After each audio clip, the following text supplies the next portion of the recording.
But I have to tell you, throughout this debate, Hillary Clinton substantively had substance in every answer, had sort of detailed policy proposals that she would talk about.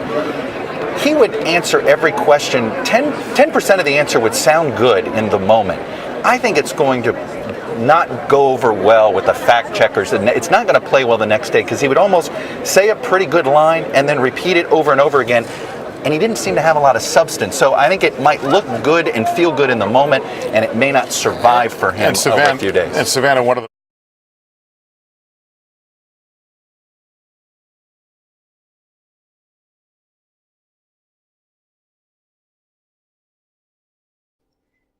Professional political analysis focuses primarily on the content of politics.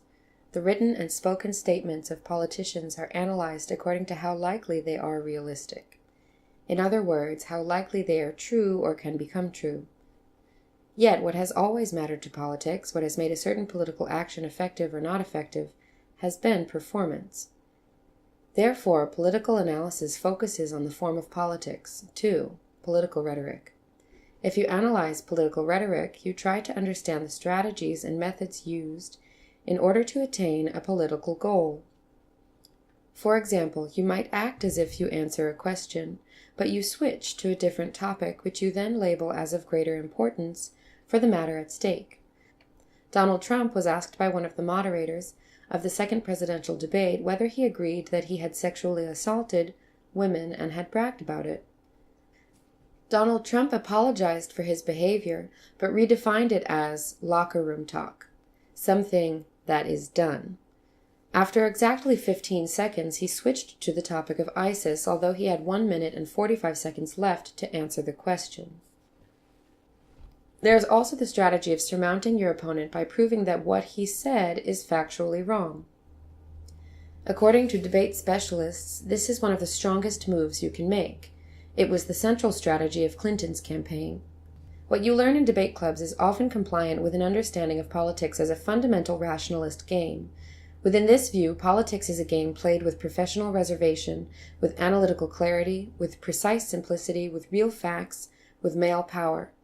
It is portrayed as the opposite of that which is emotional, culturally specific, messy, vague, or intangible. And the game fits into words. It is played on the terrain of language. How about if we think of politics not as a rational language game, but as embedded within its own specific affective atmosphere, its own emotions and sensibilities? We need to pay attention to the fact that politicians and all the people working for them know precisely that politics function on the affective plane. How can politics be engineered to be emotionally effective? How can we grasp politics which are set up as a spectacle? An analysis of politics as performance must venture beyond the assumption that the important part of politics is what is being communicated verbally. In the televised presidential debate, Hillary Clinton and Donald Trump are performing primarily for the audience which enjoys the spectacle from their sofa. Peggy Phelan, a professor for performance studies at Stanford University, argues that in the 80s, performance was displaced from an aesthetic tradition into a paradigmatic way of interpreting U.S. culture. She writes, "Performance has become a central lens for understanding events as disparate as the war in Iraq and Madonna's newest video. We have entered a realm of all performance all the time. This is not to say that the real has disappeared, but it is to acknowledge that it is impossible to recognize the real without a concept of performance in view. What is called political communication, political marketing, political technology, or simply PR, is a blend of embodied, rhetoric, aesthetic, and charismatic strategies disseminated and shaped by the growing number of media formats and their administrators. We can understand these strategies as a larger phenomenon of redefining the relationship of reality and performance in the 21st century. For Phelan, this relationship transformed fundamentally with Ronald Reagan's presidency. For this presidency made clear how powerful performance as political propaganda and epistemological theory actually is. Reagan was a trained Hollywood actor. He performed politics professionally. As all politicians after and many before him, he had speechwriters. Someone scripts what the president performs. It is now impossible to evaluate a public politician without evaluating her media performance. When Donald Trump repeats one of his favorite statements, "It's gonna be a beautiful thing," he expresses the belief in his power to change contemporary U.S. America according to his vision. His powers are not bound by administrative proceedings and budgets. They are spectacular. He can stage the dream. He crafts his personality on Twitter according to his liking, mirroring himself in his public representations on television, in newspapers, magazines, on the internet and social media. He can create who he will play. Judith Butler describes how Trump's performance of surmounting truth is what makes him appealing to many U.S. Americans. He is not living in a world of evidence. It does not matter whether or not he contradicts himself, or whether it is obvious that he rejects those conclusions that diminish his power or popularity. Both his brazen and wounded narcissism and his refusal to submit to evidence and logic make him all the more popular. He lives above the law, and that is where many of his supporters also want to live. Reagan was the first politician to be completely clear about his belief that the distinction between acting presidential and being presidential was immaterial. This is not meant metaphorically. After being shot, Reagan could not speak for a while. Still in the hospital, he wrote on a note card, "Can we rewrite this scene beginning at the time I left the hotel? Can we, that is, re-edit the film and cut out the part that did not work?" Similarly, Trump is not apologetic, but creatively accepting about the contradictions in his narrative. Michael Tausig has pointed out the performative quality of the Trump era. Rule through Twitter abandons the pretense of rationality required by the magic of the state, in place of which we find that other magic bound up with manifestly performative performance. Trumpism illuminates the necessary fiction of the social contract, and thus Trump's studies must too. Guy Debord's spectacle now mesmerizes the entire world as unreality swamps the old real. The bland, boring predictability of president lawyers like Obama and the Clintons now have little to offer voters hungry for red meat. The circus has come to town. One of the things I worry about is that we've reached a point in our politics, and frankly in our journalism as well, where we've sort of turned it all into a reality TV show, said Senator Michael Bennet, Democrat of Colorado, at a recent meeting of the Democratic National Committee. Bennet is an embodiment par excellence of Brian Massumi's critique of the left. It cannot perform well enough in the age of mass media. Already in 2002, Massumi wrote, "The need to actively actualize media transmission is as true for reactive politics as it is for a politics of resistance, and requires a new understanding of the body in its relation to signification and the ideal or incorporeal. In North America, at least, the far right is far more attuned to the potential of the postmodern body than the established left, and has exploited that advantage for at least 2 decades. Televised presidential debates in the U.S. began with the famous debate between Richard Nixon and John F. Kennedy in 1960. Kennedy was prepared to deliver a well-rehearsed stage performance while Nixon sweated and forgot to face the camera. After this, politicians and media immediately constructed a strong belief that the debate had been decisive in generating the narrow margin of voters who had Kennedy elected instead of Nixon. Television debates were only used again in 1976. The 3-debate structure with one town hall meeting has been institutionalized since 2000. There were 3 presidential debates in which Hillary Clinton and Donald Trump competed. The first presidential debate took place on Monday, September 26, 2016, at Hofstra University in Hempstead, New York. The first debate set the record as the most watched debate in American history, with 84 million viewers.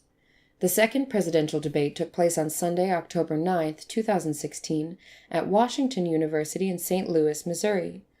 The debate took the form of a town hall meeting. The third presidential debate took place on Wednesday, October 19, 2016, at the University of Nevada, Las Vegas. The format of the third debate was identical to that of the first debate. If we understand politics as a performance, we see, hear, and feel different things than if we analyze only what the candidates say. Instead, verbal expression becomes one part of a larger situation. If we look at politics as a show or a performance, then its central aim is not to say something meaningful or true, but to affect the audience in a particular manner. The analytical separation between what is said and how it is said does not account for the power of politics as performance. Performance means what it does to the spectator.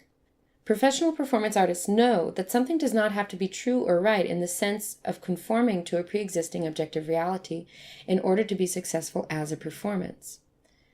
In order to be successful, a performance has to draw the audience in. It must fascinate and capture them. It incites a reaction in the audience, and this reaction can be felt individually but also as a collective experience. Performers are experts at creating atmospheres. They can unite the audience by producing and inducing shared feelings. Performance artists are skilled practitioners. They have tried and tested techniques, tools, and methods which they deploy with care to put on a show. If we analyzed the election debates as performances, we could understand them as events, not as structures. That means we could try to understand how it is that they affect us. We might look at the stage design, the choreography, the makeup and costumes, the lighting, the sound, the props, and the actors.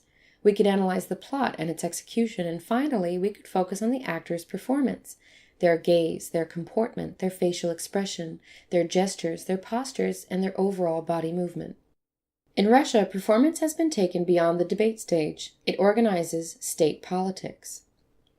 In his latest BBC documentary, Adam Curtis argues that we have reached an age in which reality is meticulously fabricated and curated, where fiction and reality blur in an endless stream of surreal frenzy. In Curtis's eyes, we have become lost in a fake world and cannot see the reality outside. Curtis believes that Vladimir Putin is the godfather of politics as a grand spectacle. Putin's strategy is often inscrutable because his actions seem arbitrary. Yet, Curtis thinks that what looks arbitrary is well orchestrated by one of Putin's advisors. This advisor is Vladislav Surkov, who studied theater direction at the Moscow Institute for Culture before committing to a career in politics. In 2013, Surkov was characterized by The Economist as the engineer of a system of make-believe, a land of imitation political parties, stage-managed media, and fake social movements. Surkov's political strategy is called political technology in Russia. Political technology is a new word. Prior, political technologists were called the Wizards of Oz, Gray Cardinals, or Viziers. In the mid-90s, political technologists first offered their services to the Russian government. They combined a top-down governance approach with czarist practices of co-opting anti-state actors and fused it all with the latest developments in advertising, television, and PR. In the Putin era, political technologists have been integrated into government and are centrally coordinated in the Kremlin. Peter Pomerantsev, the harshest critic of Surkov, has accused him of transforming Russian politics into postmodernist theater. Pomerantsev writes, Surkov has directed Russian society like one great reality show. He claps once and a new political party appears. He claps again and creates Nashi, the Russian equivalent of the Hitler Youth, who are trained for street battles with potential pro-democracy supporters and burn books by unpatriotic writers on Red Square.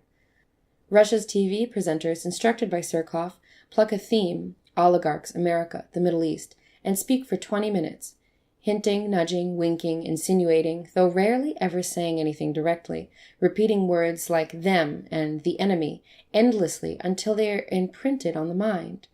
With a flourish, he sponsored arts festivals for the most provocative modern artists in Moscow, then supported Orthodox fundamentalists, dressed all in black and carrying crosses, who in turn attacked the modern art exhibitions. The Kremlin's idea is to own all forms of political discourse, to not let any independent movements develop outside of its walls. Pomerantsev is of the opinion that there is a similarity between Russia and the West. Both have a crisis of faith in the idea of truth.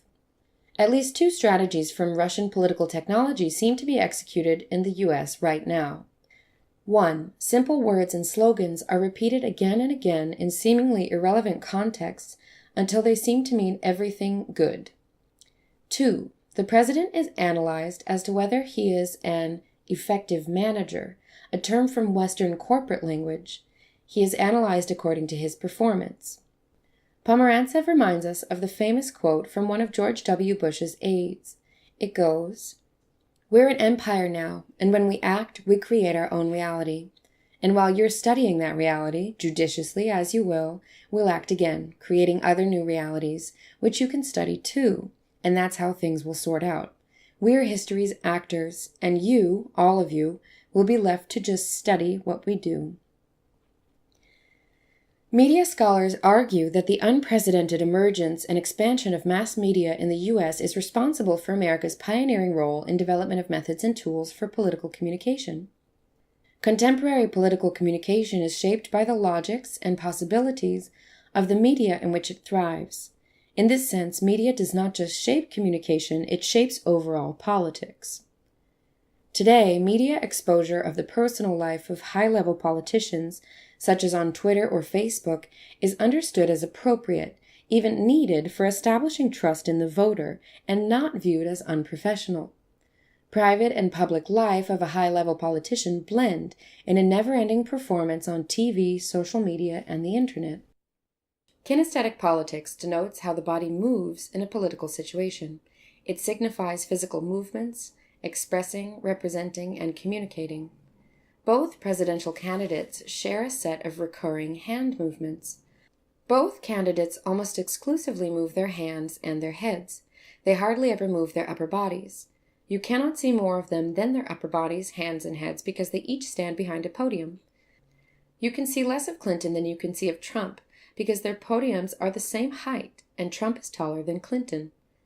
Kinesthetic politics are comprised of what Marcel Mauss termed body techniques: how to stand, how to hold your arms, how to move your legs, how to walk, how to breathe, where to look, and for how long. It is trained and habituated. It is culturally and historically specific. Learning to manipulate already habituated sensory kinetic action is hard work, but through training one can become skilled. One of Donald Trump's media coaches was Roger Ailes, the founder and former CEO of Fox News. Prior, Roger Ailes consulted Ronald Reagan. When Hillary Clinton trained for the presidential debates, she faced the problem of having no role model. There had not been a female president of the United States prior whose movements she could rely on. She began by imitating former male presidents. That didn't work. It looked too aggressive. Donald Trump's and Hillary Clinton's performances are anything but unconscious. The performance of both is well-trained, rehearsed, and revised. Body movements are not in any form truer than written words, but that doesn't mean it's not worth it to understand them better. Clinton's tactic throughout all three debates is to stay calm and orderly. She doesn't cut off Trump, and she listens attentively while Trump speaks. Clinton's default mode for when Trump says something that she doesn't like or finds untrue is to smile.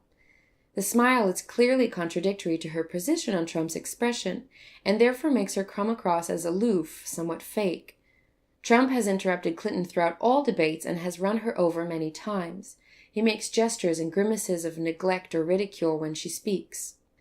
Training and analyzing body language is often done by the same people, media consultants and communication coaches. First, they train the politicians.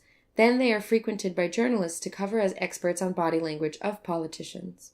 The coaches usually develop somewhat idiosyncratic sets of methods and tools, both for training and for analyzing the nonverbal performance of a politician. Much of their expertise comes just from experience. Body language experts often have very original interpretations of what is going on. The only thing that a majority of movement analysis experts agree on is that only 10% of communication are spoken words. There are also academics who research what is most broadly called nonverbal communication. They can be linguists, semioticians, media scholars, or political scientists. The scholars analyze gesture, body posture, comportment, facial expression, gaze, tone of voice, haptics, proxemics, fashion, adornment, stage design, and odors. Many of the researchers who study nonverbal communication agree that it does not make sense to study gesture independent of language, and it also does not make sense to study language independent of gesture. Yet, in their studies, language often takes the lead. Gestures are mostly pragmatic, that is, they support language. Why are body movements thought of as dependent on language? Why is it so difficult to imagine that conceptual capacities are a result of bodily skill, that thinking reaches out to the world through the body? Studying nonverbal communication in politics acknowledges the performative and theatrical character of politics. The media scholar Jürgen Streeck makes the argument that precisely in an age of televised, and one could add here Twittered, Facebooked, blogged, politics, the study of politics as cultural practice should include the descriptive analysis of bodily expression. Scholars who research nonverbal communication in politics criticize the media coaches and body language experts for being not scientific. The academics think the body language experts are wannabe pseudo-experts, and they think they are the true scientific experts. Interestingly enough, scholars are not the ones who train the candidates. If you want to know why President Trump repeatedly plays with his right hand, extending his index finger and thumb from a closed fist, adding the middle finger, and then pulling it back again, ask a body language expert rather than a communication scientist. Chances are higher that the former and not the latter trained the president. The professionalization of political communication has reached a stage at which comprehensive media training is indispensable for politicians. That means that it is integral to the practice of politics to rehearse and perform a role that somebody has scripted for you.